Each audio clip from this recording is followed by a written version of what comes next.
The 49ers week went from good to great after their win in LA. Now they sit atop the NFC West in a great position while they may be getting some reinforcements here soon. We'll discuss that. Plus, we'll nominate a 49K player of the week on today's 49K pod.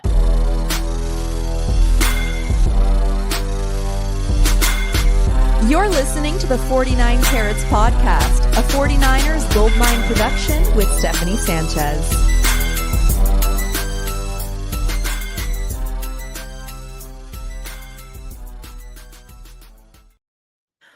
What's going on, everyone? Welcome to another edition of the 49 Carats podcast. I'm your host, Steph. It is Monday, October 6th. A victory Monday. We're still buzzing off of Thursday's win. Don't get it twisted. Weston, how you doing today, man? I'm great, Steph. I'm great. We'll talk about it at length, and you talked about it in your intro. Sunday was just more enjoyable because there was no pressure of a 49er win or loss. And then dominoes fell throughout the weekend, which was fantastic. But I'm excited, but I'm also ready to eat my own words from last week when we were discussing the potential outcome of Thursday night's game. So True. And, I did address that in my post game on Thursday, to which, I don't feel too bad about. I still stand on the fact that, I think me thinking that the 49ers weren't going to win was just, me kind of being realistic and not trying to be too much of a homer by saying that they would. And I'm happily wrong, right? I think we're all happily very wrong about this one. And I think it just taught us that we can't overlook this team. We can't just assume anything on any given week, no matter how bad it might seem. They might have did themselves a disservice because now my expectations are up here for the rest of the season. I can't disagree with you. I think the only thing that you can truly say with confidence is this is a drastically different team mentality-wise than it was in 2024. Evident and obvious by every one of their 4 wins so far. And then especially this one, like you said, I think any knowledgeable football fan would look at how the Rams were playing so far this year. Their lone loss, by a blocked field goal at the end of the game against the defending Super Bowl champions, and the 49ers coming off of a loss, literally limping into a short week on the road. I think you'd be naive to think that you could believe the 49ers have a shot, but to confidently think they were going to displace that Rams team for sole possession of first place in the NFC West, I don't even know if the thought actually ever crossed my mind that it was within the realm of possibility. But if that's what it takes for the San Francisco 49ers to win, I will gladly hop on your show every single Monday and I will talk smack about my own team because all I care about is the result. And if that yields the positive result, I'll be the sacrificial lamb. You muted yourself, Steph. Yeah, there was a plane passing over. You know what Mac Jones said after the game, that Kyle Shanahan came up to him and talking about how they were such underdogs for this game, and it pissed him off. And it's all right, if that's what it takes, if you can just play like this every time you're the underdogs, I mean, this is exactly kind of the type of mentality that we wanted from this team this season. You're gonna be the underdog, all season. Maybe not as dramatic as going into that Thursday night game, but I think that's the mentality that they should hold every week going forward. Just having that, I'm trying to find the phrase, the back to their wall, and having a fight, scratch and claw for everything that they want. I think that's a favorable position for them to be in, just based on what I saw on Thursday. It just looks like a team that, showed a lot of grit, showed a lot of fight. I think especially they're not going to go down without a fight in any game. No, I think they're in an enviable position, to be honest with you. And the proof, there's evidence in the Kyle Shanahan era of this. Think of that 2019 team. Nobody thought that 2019 team was going to be that 2019 team, like at the start of the season. Halfway through the season, it was like, oh, these guys haven't lost a game yet. Maybe they are for real, but they're not 100%, like they weren't this anointed team like they were coming out of the 2023 season or in the 2021 season, or as I like to call it, the year of Debo, when this team like had no identity halfway through the season and they were counted out and then found themselves, being taken lightly and riding all the way to the NFC Championship game. So I think that's a position where a lot of football teams and football and just athletes in general, I think they would prefer to be discounted, to be the underdog, to be overlooked. Like there's something about professional sports where like a chip on the shoulder is an absolute requirement to go to the promised land as a team or as an individual, like you need to face adversity to understand what's at stake, like whether it's in your personal life, whatever it is. Like I always say to my wife, I was like, look, well, I'm really proud of what we have set up for our family, but like our kids are never going to play professional sports because they'll never have to, you know what I mean? Like that's not their ticket. Like these individuals and then these teams, when they face that level of adversity, I think that is a preference, especially when they reach the pinnacle of playing in a professional sport. You'd rather be discounted so you can come in. You have something to prove. If you still have something to prove, you will go achieve it. And we'll talk about a single player when we get into the player of the week that really had something to prove and really went out there and proved it. It reminds me of the Chiefs who play tonight. It's Monday Night Football here.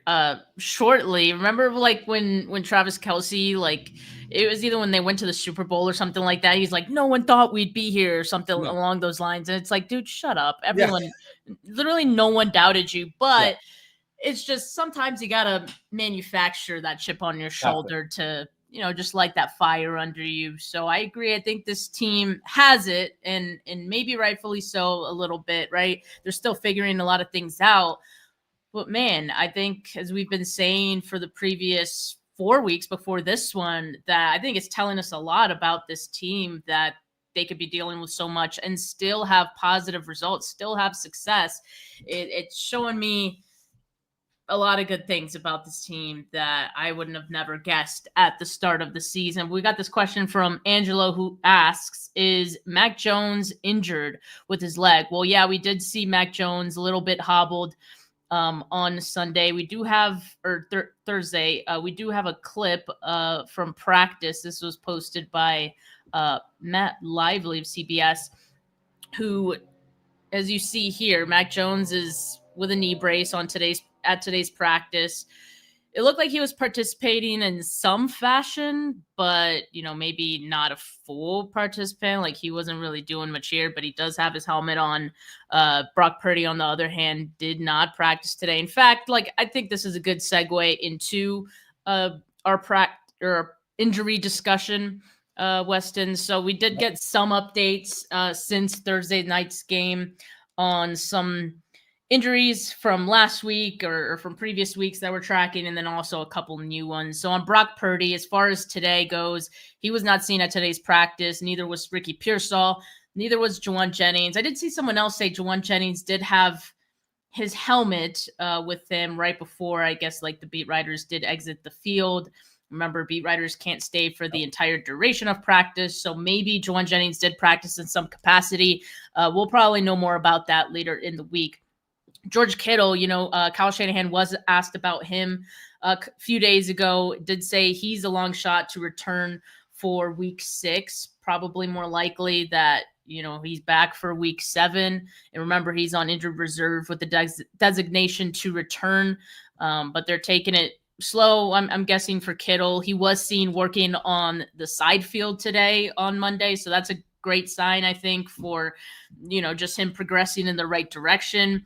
And with the way that Jake Tunges is playing, I mean, we'll talk about Jake Tunges a little bit later, but, with him playing at the level he is as a pass catcher, I think and let's face it, the 49ers are 4-1. George Kittle can sit on ice, so to speak, another week.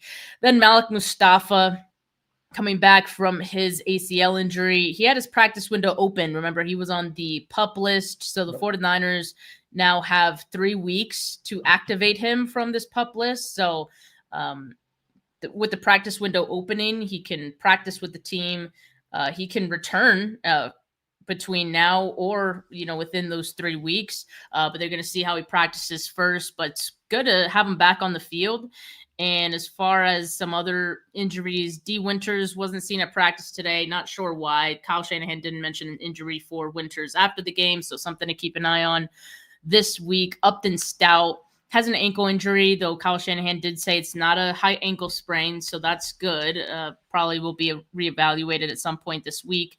Alfred Collins has a knee injury and will be evaluated this week. Kalia Davis broke his hand. He'll have surgery today. This afternoon. So I would guess maybe that means he probably misses week 6, but and probably plays with the club maybe after. Yetra Gross-Matos has a hamstring injury and will miss some time. That one's kind of a blow. He's someone who was generating some pressure with the few snaps that he was getting as a rotating piece, just very effective. Which, I kind of want to bring up the question, Weston, is it time that the 49ers do start to entertain some trades? Did this win on Thursday sway your mind at all as far as, all right, I've seen enough, let's actually get somebody in the building?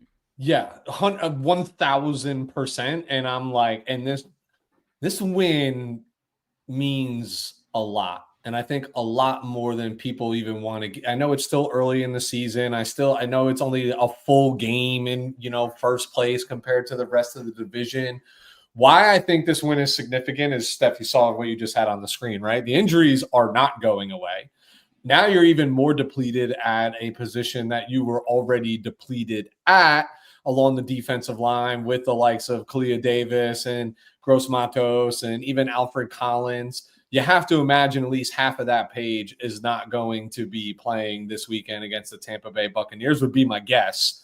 There's a few that I think just won't even practice. Like, they'll barely get reps this week, because this is also what happens to a depleted roster that then also has to play a Thursday night game. Like, they just need a moment to breathe. You know what I mean? Like, they just need to get their feet underneath them. It was a tall order. But to your question, did this convince me to make the move? It did. And why it's convincing me to make the move is I think our eyes were just reopened to what Kyle Shanahan is capable of when he is asked to lead, meaning like, I think at this point, and a lot of this Rams game was due to scheme early in this game, letting them, spot a lead and get out in front. And I think I think that's when Kyle's at his best, when he feels like he's got to be in his bag. He's got to draw it up. He's got to win the game, not the players, right? Like, having it done his way. And if you could steal a few more wins, honestly, nobody in the NFC to me looks unbeatable, right? Like, and how often do you say that? Like, so that being said, I think you have to capitalize while you can, but you do it intelligently. Like, I don't know if you go make a big splash on a rental. I think you just shed a lot, right? I think you need to make a splash, but somebody that will also be here to be paired with maybe a returning Nick Bosa next year, because, you still need depth along that line, even outside the rookies. So, like, the investment is now, but can you parlay that into something that will also benefit you in the future? But I would say, coming out of that win, yeah. And if John Lynch is convinced otherwise, then he's fooling himself. Yeah, I guess we'll see. I mean, there's a wide range of options, I think, that would require a wide range of draft capital, right? That you have to give up. There's some like the Trey Hendrickson's obviously at the top. Then you got like someone like an Arden Key that's on the other side of the spectrum there as far as draft capital goes. So it really depends, like, where the 49ers want to be, how much they want to allocate. To your point, Trey Hendrickson would, of course, be a rental. if it means like you feel like you're a Super Bowl contending team all of a sudden with a Trey Hendrickson, then yes, like that's kind of the kind of price you'd be willing to pay even for a rental. But if they don't want to go that far with it, they don't have to. There's many options in between. Well, let's see where the 49ers stand at the NFC West. They're at the top. They're at the top. This feels and looks really good. So now the 49ers have a pretty commanding lead of the NFC West as it stands, sitting at 4-1, 3-0 in the division, 3-0 on the road. The Seahawks, pretty much all the teams lost in kind of heartbreaking fashion, I would say. The Arizona Cardinals lost to, who'd they lose to again? It was like that heartbreaking. The Titans. The Titans. The winless Tennessee Titans. Who hadn't won a game. And they handed it to them. You got your coach losing his shit on a player for fumbling going in the end zone. They're like, this is what losing two consecutive games against division opponents by last-second field goals will do to you. That was make nuts. You unravel. Yeah. That was nuts. They had that game. I mean, an inexcusable mistake by DeMercado there, letting go of that football before crossing the plane. They're now 2-3, the Arizona Cardinals. And then we know the Rams, of course, had a heartbreaking loss at the hands of the 49ers. And then the Seahawks lost to the 49ers Week 6 opponent, the Tampa Bay Bucks. And I like the Bucks. I like Baker Mayfield a lot. He's maybe one of my favorite quarterbacks in the NFL right now. So I just have a ton of respect for him. That's going to be a really tough Week 6 matchup. I'm looking forward to it. You saw how many points the Seahawks and the Bucks put up, and the Bucks are dealing with a number of injuries themselves. So I think it makes things interesting for next week. It's going to be two battered and bruised teams, two teams that just came off some big wins, and 49ers will have the advantage of rest, that's for sure. But also they'll be traveling to Tampa, so things kind of even out when you look at it like that. As it stands in the NFC, there are 4 teams that sit at 4-1. The Eagles, who finally got their first loss handed to them. There are no undefeated teams in the NFL anymore. The 49ers, the Bucks, and then the Lions. The Packers, who were on bye week this week, are at 2-1. So they're number 5 in the NFC. Who would have thought? Weston, did you think at the start of the season, through 5 weeks of the season, the 49ers would be 4-1? I mean, they did have an easy schedule, but you also figured anything could happen, right? I never, I know we talked about it, Steph, but it's hard to like buy into strength of schedule to me, because these teams can be so different from year to year. Look where the Kansas City Chiefs are. Look where the Baltimore Ravens are right now. Look what the Indianapolis Colts are doing, right? And they were written off for dead bringing Daniel Jones in. Like, it's year to year in this league. It's week to week in this league. But no, I never expected this. And in this fashion, I think what's most exciting about it is the way that they're winning the football games, right? I think Kyle Shanahan has had a propensity, the games that the 49ers win, they get out to a lead early and they sustain it, and they almost play the second half to not lose the football game, right? Like under Kyle Shanahan, that's what we see a lot of. Well, every one of their wins has been a game in the second half that they've had to battle. So it's not just the record, it's the manner in which they won these games. Like, I hate to be redundant, we definitely didn't see this last year, but we didn't see, I think the last time, like 2019, when they used to call them the cardiac kids, right? They won a lot of close games, like towards the end of the season. That might have been the last time where you saw like that true battle all the way down to the wire, a la week 17 on the road in Seattle to lock up the number 1 seed. Like, a lot of it was just, like 2023 was, the 49ers, I just feel like every game they won, they just got out in a hurry and like never looked back. So it looks different. It feels different.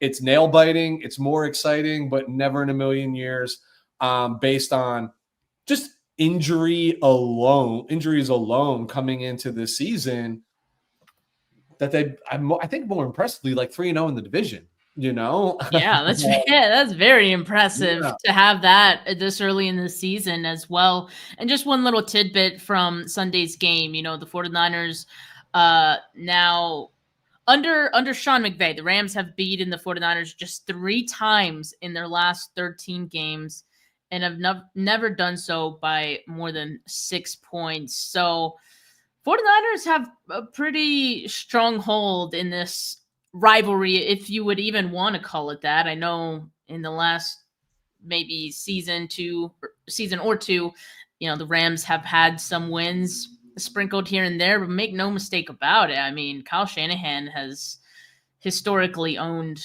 Sean McVay, and you kind of just sense that how hot the 49ers came out of this game, going up 14-0. The first drive was spectacular. I just think we knew this was going to be different, right? And different in the sense that of what we thought this game was going to be, but it was going to be the same as what we've always seen the 49ers play against this Rams team, which is dominant, looking to kill, So I love that. Not only if Kyle could play like he's the underdog every time, but if he can coach like he's coaching against Sean McVay every week, I mean, they might go undefeated. I mean, I wish he would get up for every game the way he gets up to go against LaFleur, McVay, like the old drinking buddies that grew up in this league together. Just like, I am still floored at this outcome. So like I had to go into Manhattan on Friday for work. Ordinarily, if the 49ers playing on Thursday night, or Sunday night, whatever, like you can forget work the next day. I'm up, I'm having a good time, like it's not happening. I was texting with my sister and she's like, "You going in tomorrow to work?" And I was like, "With pleasure." You know what I mean? Like that's the cloud that I was on. No sleep, rolling in on an early train. Full day in Manhattan without giving 2 Fs at all. I gave 0 Fs because I was just like, I don't know. Like, I don't like to say stuff like this, but it could argue like it's a top 3 Kyle Shanahan era regular season win. Like it just 100%. It just is just given the circumstances, like, and it was wild and the roller coaster. And the sequence of events that had to happen to get it there. But Steph, you make a great point about like first drive looked good, right? Like it 14-0 early. Like it was looking real good where I'm like, oh my goodness. But like, yes, the players have to go execute. But those first 14 points belonged to Kyle Shanahan. The offense was super simplistic for execution purposes. Disguised like always in motion and whatever. Mac wasn't asked to do a ton getting the ball down the field. It was put the ball in the hands of the players in space, and they just bop, bop, bop, like methodically downfield where I was like, holy shit, am I actually watching this right now? Right. Yeah. I was floored. It was awesome. It was awesome. And I hate riding this high for a regular season win. But it literally is carrying me for 10 days till Sunday.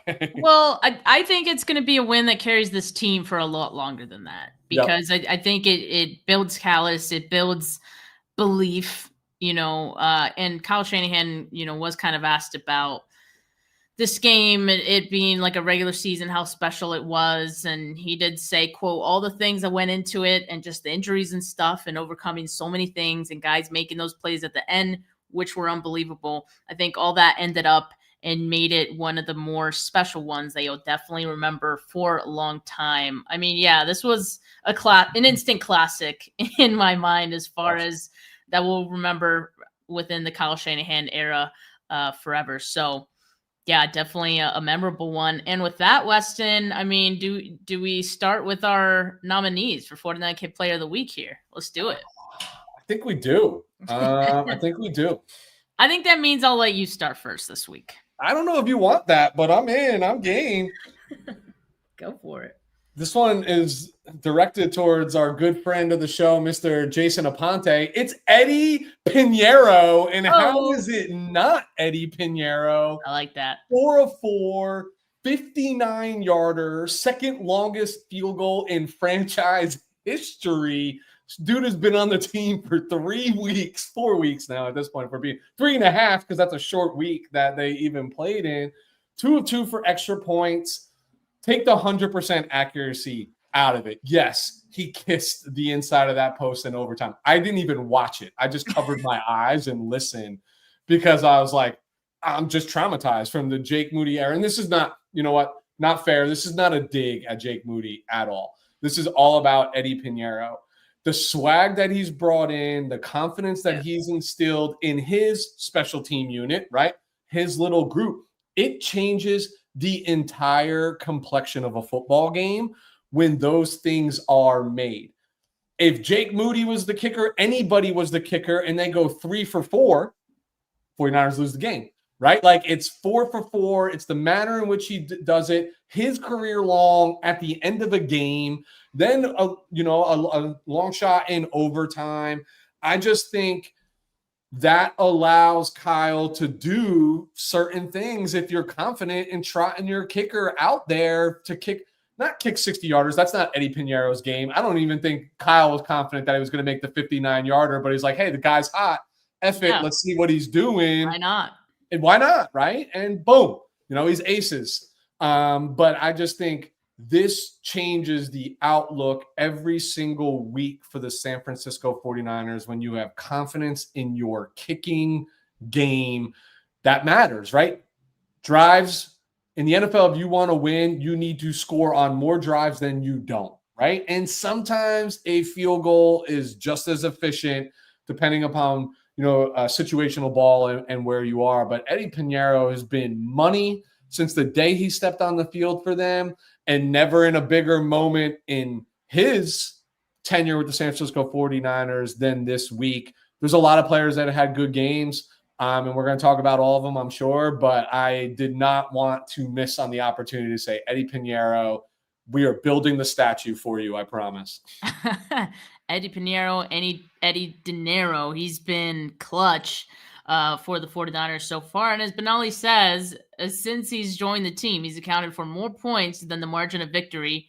They lose every game without that guy. And you also have to think about the fact that this game especially, being everything having to do with the yardage, the points, like every single bit of it mattered in this game. And for him to convert those field goals into points, especially the 59-yarder, was, incredible. And you look on the other side of it, the Rams, they missed a field goal pretty early in the game. They had their extra point blocked. Like all those things make a difference in the grand scheme of it, right? So special teams, I know special teams is still not great, but Eddie already has improved it just on his own. Like I don't think we can discount that fact. So yeah, definitely appreciative of what he's doing. Definitely appreciate his energy. Like he has a lot of confidence out there. I love to see him get pumped up after hitting those field goals, and especially the 59-yarder. Just great stuff. Yeah, I didn't think you would go with the kicker this early, Weston, but hey, Right out of the gate. I honestly, I have my whole list written down. He's not even on my list. I just was like, I remember. This is like emotion and pure moment now that I'm like, we're rehashing out the game. And Benali's 100% right. Like, God, where would we be in the win-loss column if it was another kicker other than Eddie Pinheiro right now? Like, and you mentioned the swag, like, what a refreshing thing to see somebody walking around with confidence than the person who, even when they were making field goals, was just always like, goof face, just goof, like Eli Manning, mouth breathing dummy type face constantly on his thing. Whoa. It was. Weston went from like, I'm not trying to say anything bad about Moody to like completely. Hey, I didn't use his name. You did. All right. All right. Fair. Okay. I'm going to go with another guy that, I do think had a game-changing play in this game. I mean, we know it. Alfred Collins. Alfred freaking Collins. he played his highest snap total of the season so far. Best graded game on PFF for him so far. He had an 85 grade overall, 92.1 on run defense. That's incredible. That's what you want to see out of your rookie who has been improving each and every week. And it feels fitting for it to come in a game where, he had this forced fumble in the fourth as the Rams were knocking on the door. We're talking about a completely different game, possibly if that happens. So, and I appreciate that he used the strength of the Hulk is what I was saying. It was like a Hulk smash on that ball. But first he hit Kyren Williams in like the helmet, inadvertently. He wasn't trying to go for his head, but just off of dude just winded back and just was gonna hit whatever he could and knocked that ball loose. I mean, you hear the sound of him hitting that ball, or maybe it was the sound of him hitting the helmet. But in any case, it was definitely enough to jar that ball loose and get the recovery as well. So I mean, it was just a great performance from him. I love to see these rookies look like they fit in. Yeah.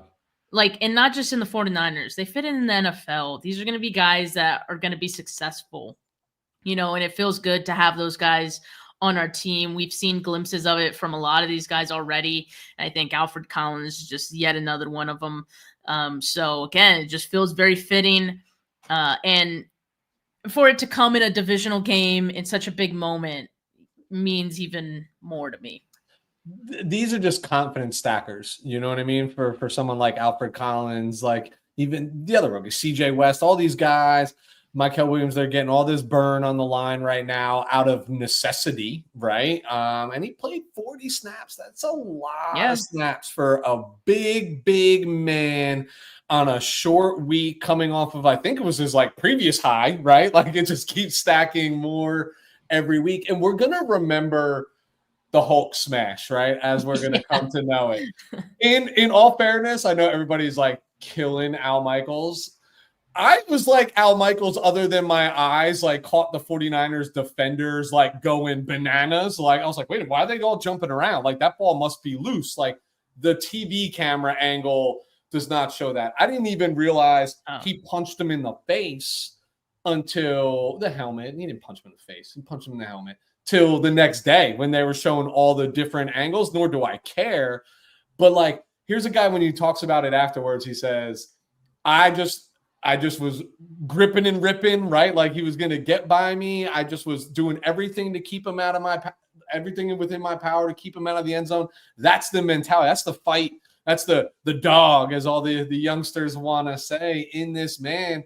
And let's not dismiss that, he's helping shore up against the run game. He's learning a move or two to get some pressures. The product is better every single week. And then it just becomes legendary that you force the fumble and recover the fumble on the goal line, that if you connect the dots, won the San Francisco 49ers the football game. That was the big – Kyren Williams walks into that end zone. You and I are probably not as cheerful as we are right now on this Monday evening talking about this game. Because it's just Steph, I know you felt this throughout the entire game. 49ers get up and you're just all right, coaching's only going to mask so much. The Rams feel like the better football team right now. They're eventually going to get theirs. And as they started to get theirs, you're here we go. I really was having this conversation. I was I'm going to stay up till midnight watching this game to watch my team lose. I'm already mad about it. You know what I mean? And there's still time to go. And then, the blocked extra point and then stripping the ball going out, before going into the end zone, you're wait a minute. These are crazy football events that say the 49ers might actually win this football game. And that was a big one in a big moment. And that is going to build this man's confidence for the remainder of the season. Let's hope injuries don't derail him from playing this week, because he will be needed against this Tampa Bay Buccaneer team. Yeah, and as mentioned before, he has a knee injury and he'll be reevaluated this week. But yeah, just to kind of piggyback on that, the timing of it couldn't have been better, just because there was about a minute left in regulation, to the point where before that play, I was literally thinking to myself, do we just let them score here so we can get some time to score on the other side? Like, those are the thoughts that, as a fan, start going through your head. I mean, as a coach, as a team, as a player, I don't think you all think that. Clearly Alfred Collins did not. What he thought is, I have to find a way to end this, and that he did. So yeah, great performance by the rookie. Weston, who's your next nominee here? It's Kendrick Bourne. And here's what, Steph, we talked earlier, I alluded to it, right? Where you're like, somebody with something to prove. We know Kendrick Bourne is a live and die by his swagger. He's very vocal. He's very active on social media. So that sets him up to be this massive target when things don't go. He's very flashy and showboaty, and all the reasons that we love him are the low-hanging fruit reasons why you can hate him if performance doesn't follow. And against the Jacksonville Jaguars, obviously he was not up to snuff. And now he's coming in, no Pearsall, no Jawan, Mac back under center. Yes, they have rapport. And what does he do? He goes out and plays maybe the most productive game of his professional, NFL career, with 10 receptions for 142 yards. It wasn't all pretty. It wasn't all flashy. It was a lot of grit, but good on Kendrick Bourne rebounding. Yeah. That shows the importance and significance of two things: having a short-term memory in professional sports and having the utmost belief and confidence in your own ability. Those things show up on game day, and they showed up for KB. I mean, like, he did not find the end zone, but another guy that you can just as easily say they don't win that football game without the production from Kendrick Bourne. And it was all game. It was literally from start to finish. He showed up even in overtime. I heard you say this might have been the best game of his career. It was. Yeah. Career high in receiving yards, tied his career high in targets and receptions, but yardage, definitely was. 10 catches on 11 targets, 142 yards. 8 of his 10 catches helped move the chains. So that's everything. In order to move the ball, I mean, you really got to get some of these catches going. A number of those came on third down. We always say Kendrick Bourne was our Jawan Jennings, or Jawan Jennings was our Kendrick Bourne. What is it? Kendrick Bourne Jennings was the Kendrick Bourne before. No, Kendrick Bourne was the Jennings before Jennings was Jennings, is what I think you're trying to say. Yeah, whatever people say. So like having that role in this offense is huge, being that reliable guy. And just like, obviously we see the connection that he has with Mac Jones. I mean, those two guys just seem to be on the same page all the time. And you can tell right out of the gate, Bourne was looking to bounce back, as you said, from the previous week, make it up to us, like in that he definitely did. I think even after the game, he made a comment about that. So yeah, it was definitely an admirable performance, and one that, as long as, these wide receivers are unhealthy, like, Bourne is going to have more of those performances going forward. Again, we'll continue to check the status on Pearsall and Jennings. Hopefully they could return in week 6. But in any case, I feel like Kendrick Bourne has earned himself a role to be like the wide receiver 3 right now and get some looks. I know Demarcus Robinson has gotten snaps as well, but maybe Kendrick Bourne, with the chemistry he's shown with Mac Jones so far, maybe you feel good about rotating, Robinson, Bourne. I feel really good about what Bourne has put on tape so far. So I think, it goes a long way. Definitely, as you said, one of those guys that they couldn't have done it without. So yeah, and I know Demarcus Robinson is a really sneaky good route runner too. So I like when he is on the field, he is really good at finding space and especially in zone coverage, just like settling down, and that's being a vet, right? And playing in multiple spots and understanding things. But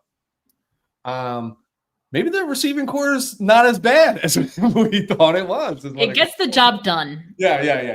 It gets the job done. And Weston, it especially helps when you have my next nominee here, a running back who can catch as good as Christian McCaffrey can. Just 57 yards on the ground on 22 carries. We're not going to talk about that. We'll talk about the 8 catches, 82 yards, and a touchdown on 9 targets. I mean, we talk about how badly like the 49ers have needed guys to step up in the wake of some of these guys being out with injury. I mean, Pearsall and Jennings, those are important guys, and Christian McCaffrey through these first 5 weeks of the season has contributed heavily as a pass catcher, right? And it helps when you're one of the best, if not the best route running back that's out there and possibly ever. Yeah. I mean, that touchdown was great. Yeah. I mean, that will always be open for a guy like Christian McCaffrey and just his ability to get open and, a quarterback's ability to find him at all times is always a good strategy, right? So I got to give some credit to McCaffrey for helping keep this offense afloat as well, just as much as some of these other guys. I agree. It's been a group effort, but man, I mean, it'd be hard to do what the 49ers are doing without McCaffrey's contribution in the pass game right now. It's his contribution and his presence, right? Like they matter equally, right? Like as long as Christian,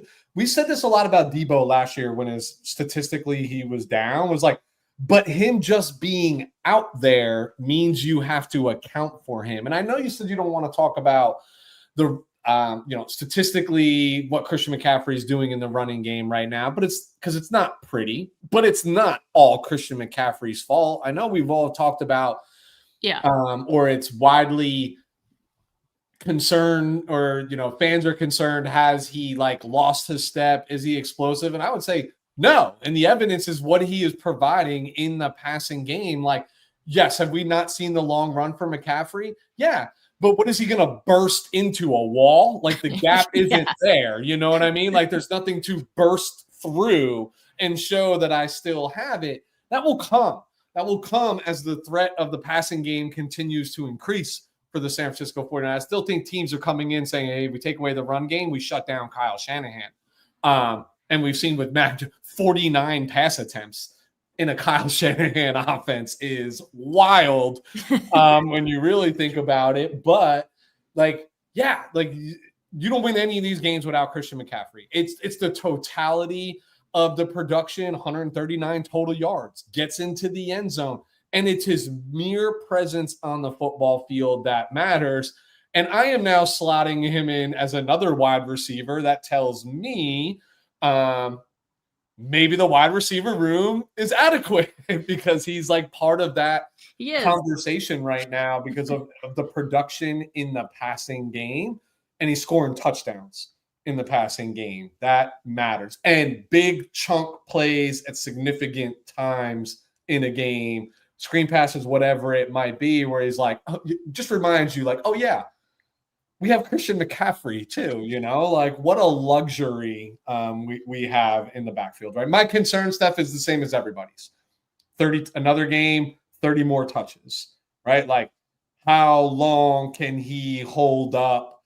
Even if, I don't care if you're 100% healthy, that's just a lot of usage and work in the National Football League. But I know we want to complain about that. But the truth is his presence on the field has been a necessity in every one of these games at the rate that he's been out there. Well, I do think also there's probably little less of wear and tear on the body if you're running routes, if you're catching passes, rather than if you're running into walls, right? Mm-hmm. And in this case for the 49ers, brick walls, right? He's not getting much daylight on some of these blocks. So you almost prefer that that he finds this role as a wide receiver and that it's working well for him. But I agree, I do have that concern as well. Would like to see a little more consistency from Brian Robinson, but that won't come again until the run blocking improves. Yep. I suspect we see that improve when George Kittle is back. Just really quickly before we get to the next nominee here is that, I mean, he's also opening things up for other guys, as he always does, because of, as you mentioned, his presence, right?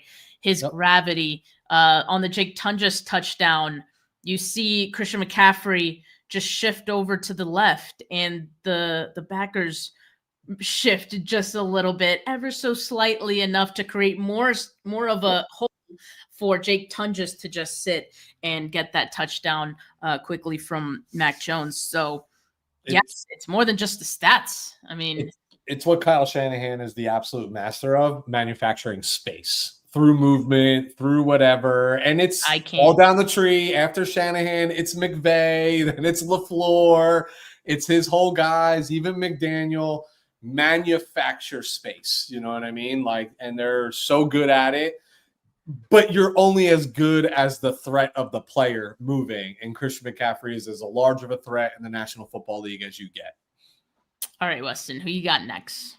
It's Mac Jones. I mean, I was waiting how long it was it go. Not Mac Jones? 33 of 49, 342 yards, 2 touchdowns on 1.5 knees for basically half of the game.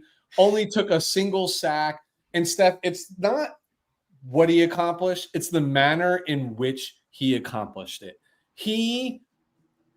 I know this is your show, and we're a family-friendly show here on Monday night, but he got his ass kicked. Like, there's no way to sugarcoat it. That man took a beating.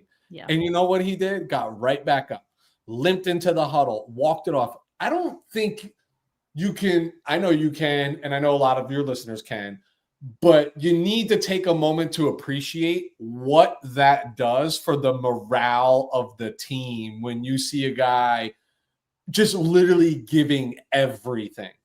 And especially your offensive line, when you're like, he's hurt because of me right now. Like, I might not be better than the guy across from me, but I'm going to do everything I can because that man behind me actually deserves it.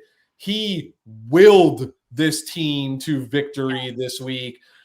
Look, there's no quarterback controversy in San Francisco. It's fun to talk about. There's 260 million reasons as to why there's no quarterback controversy in San Francisco. It's fun to fantasize.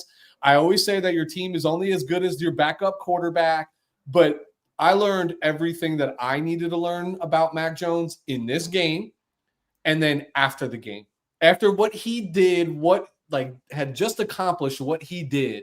We talked about the gravity of this game for the 49ers. To point blank answer the question saying, I was brought here to be the backup. All I'm trying to do is win games for Brock. This is his team. This dude is just depositing money in the bank for next year wherever he goes because he is going to get a bag and a half because guess what? Oh, yeah. It's all over the NFL of people resurging their career. You mentioned Baker Mayfield. We're all fans of Baker Mayfield except on Sunday because he resurged his career. You know, Sam Darnold. Guys, Sam Darnold played a hell of a football game until a Sam Darnold thing happened at the very end of the game. But prior to that, my God, he was fun. Like, he was phenomenal, and he has resurrected his career. And now you see the tape that Mac Jones has put out. What an awesome spot for the 49ers to be in. As long as he can stay a little bit healthy, that lets them bide their time with Brock and not do something moronic like rushing him back if you don't need to. Mac proved to me he is the perfect backup quarterback for the San Francisco 49ers, and he is the perfect teammate for what this team needs right now. Like, Mac Jones, you freaking stud. It was awesome. It was awesome. It was so awesome to watch. I mean, this is the best backup quarterback that the 49ers have had under Kyle Shanahan, right? It's paying off big dividends where you're not seeing a drop-off in production from your starter to your backup. I mean, that is a hell of a luxury. And you just talked about the fact that, you know, the 49ers are going to be able to take their time now with Brock Purdy and what could be, you know, an injury that could linger. Well, you don't want it to linger, right? Yeah. So let's just nip this in the bud now. Like, let's get him to 100% without a doubt so that he can come back and return as a starting quarterback. And in the meantime, you feel really good about what Mac Jones can do and provide for you. I mean, he's operating this offense at an incredible clip, just exactly as Kyle Shanahan intends it to be. A lot of short, quick passes, which we knew he was going to have to do in this game against the Rams.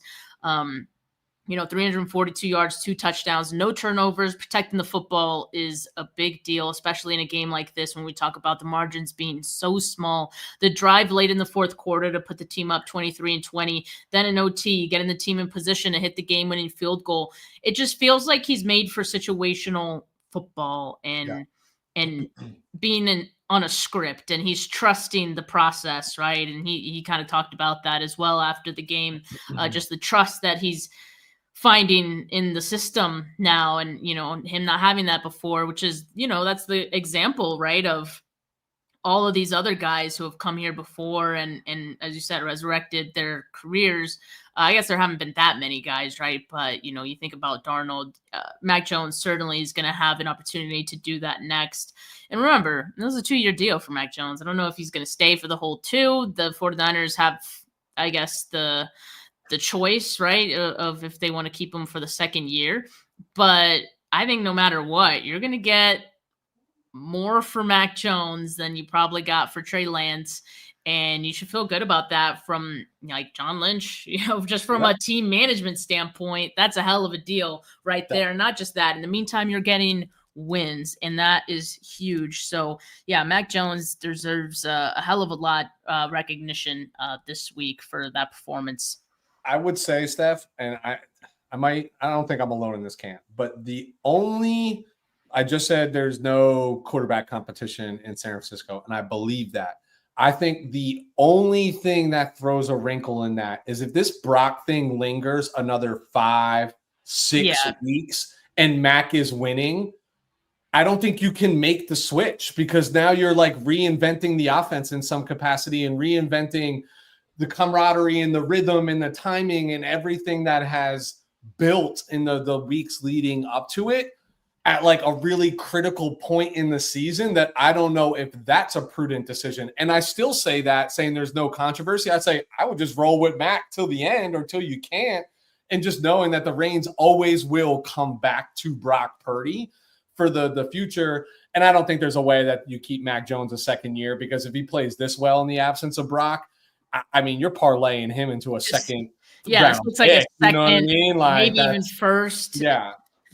That second round pick plays for you next year, where Mac is just insurance for the year. You know what I mean? But it's a luxury to be in. I've always said this I've said this 100 times on your show over the years. The team's only as good as the backup quarterback. And most of the time when you're having a backup quarterback discussion, it feels like the season's over. Look what's happening in Cincinnati right now, right? Like literally just falling apart at the seams by a single player being out because they don't have the production behind them. It matters. We're lucky. And wow, does that look like the most prudent move that the 49ers made this offseason outside of convincing Robert Saleh to come back? Whew.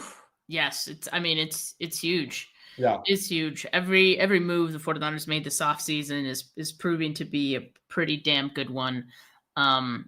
Some of them came a little late, like the kicker one, but hey, we'll take it. We'll take it whenever it happened. I don't have any other nominations, Weston. I think we got a pretty good list right now. I'm good.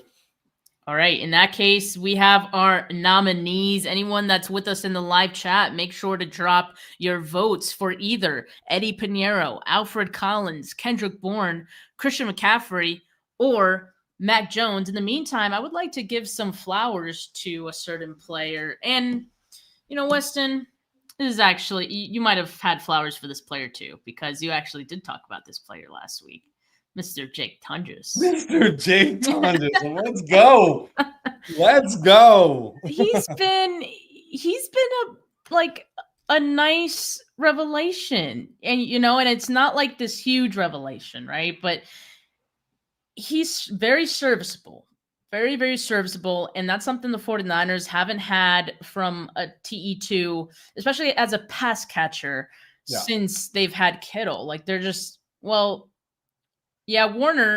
Charlie Warner wasn't much of a pass catcher. Dwelly, he had some peanut butter Dwelly time moments. Yeah. But like, I think what we're seeing from Tunges is just like, there's some consistency there. And he just has I think you were talking about it last week, like kind of like the way he moves. He's able to score like around the red zone. If he's getting the ball, he's scoring. Like you just kind of see that, right? So I like what he's done in these first few games. I mean, you kind of called it, right? He was going to have some involvement in this one. So yeah, some flowers for Jake Tunges. You damn right I got flowers for Jake Tunges after that game. Just kind of, he's making me look like a hero out here, like just talking about him, singing his praises. He's in the Kyle Shanahan era. He's the best tight end 2 from a receiving perspective that they've had. The blocking will come with playing time. The blocking will come when he will have his partner in crime, number 85, out there with him on the practice field, doing these things, talking technique, learning things. He's young, he moves, and he fits what this offense is trying to do when the ball is in his hands. Another one who's been sneaky good at taking advantage of the space that Kyle Shanahan's creating for him. And this ain't the first time he's found the end zone in the 2025 season. I just think I'm really excited for when George Kittle and Jake Tunges are out on the field, because he's not Swiss Army like Kyle Juszczyk is, but I do think there are moments where the playbook opens for you if Kyle Juszczyk is not on the field, where you can call similar-esque things because he has some similarities in his game. And I think he's a better receiver than Kyle Juszczyk is, and Kyle Juszczyk is a heck of a receiver for a running back, specifically from the fullback position. I think they got themselves a gem in this third-year player here that was kind of like slept on. I know Brad Graham is loving this coming from UCal Berkeley. Like, that's got to be his guy. I'm sure he's all over it, but you'd be hard-pressed to find somebody that's disappointed in his play so far this year. And I think Thursday was just the pinnacle of what we can expect from him week in, week out, even if Kittle's there. I think he just – I think Kittle's presence makes him more prominent because you always want to scheme 85 out of the game, you know? Yeah, people are going to forget about Tunges. I feel like they're all – like the defense is not worried about Tunges right now, like, and that's why you see him get these favorable looks, especially in the red zone. They're looking for guys like McCaffrey. When Kittle's back, they're going to be looking for Kittle. So I agree. I think – it will give this team a little more flexibility as far as their personnel groupings. And then you kind of could play the matchup game a little bit better when, Kittle comes back and you have Kittle and Tunges, and you keep Luke Farrell maybe in blocking, little 23 personnel a little bit more, maybe. I don't know.